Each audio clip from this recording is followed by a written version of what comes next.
سلام البنات، ان شاء الله كملت تكونوا ملاح. بعد الصلاة والسلام على رسول الله. وصفة اليوم تحلية سهلة وسريعة وتجي بنينة وبحجم عائلي، نتمنى تعجبكم ان شاء الله. نبدأ بالمقادير وطريقة التحضير.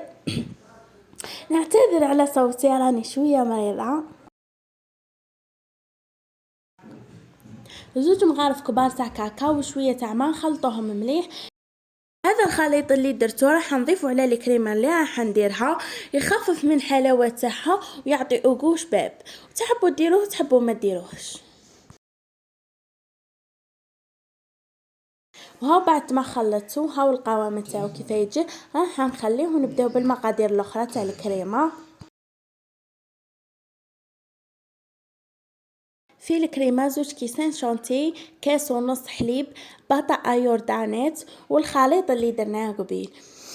نبداو نطلعوه. درت 2 كيسان شونتي وراح نزيد كاس ونص تاع الحليب وبطاطا دانيت، نحطوهم في الباتر يتخلطوا مليح، ونزيد نضيف هذاك الخليط تاع الكاكاو.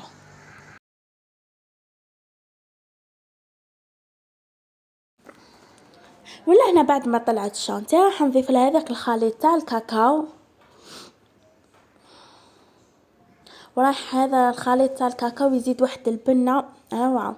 وهاي الكريمه تجي الله يبارك بزاف وتجي خفيفه وبنينه وماشي حلوه.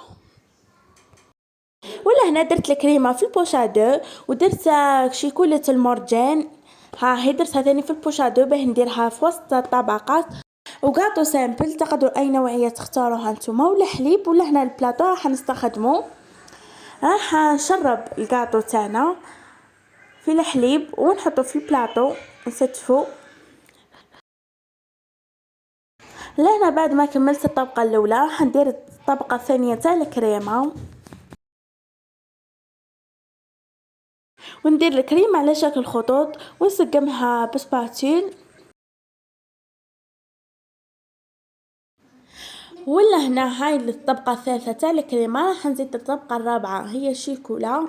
تقدروا تضيفوا لهنا بنين ولا مكسرات، هذه الحاجه تقعد اختيارات، دائما الجود بالموجود واش كان عندك تضيفيه. وراح نضيفوا طبقه اخرى تاع الرابعه ولا الخامسه تاع الكاطو.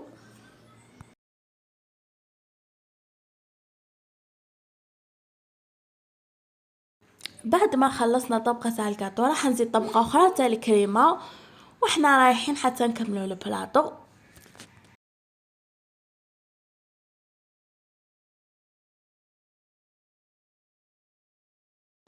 ولا هنا بعد ما خلصت طبقه تاع الكريمه راح نزيد طبقه اخرى تاع شيكولا، هكذا خطوط برك شيكولا ماشي طبقه كومبلي. ونزيد طبقه اخرى تاع كاطو هكذا نشربوا فيه الحليب.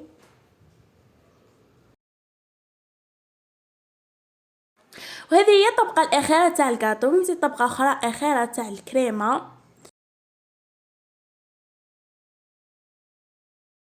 ونسقم الكريمه تاعي بسباتيل.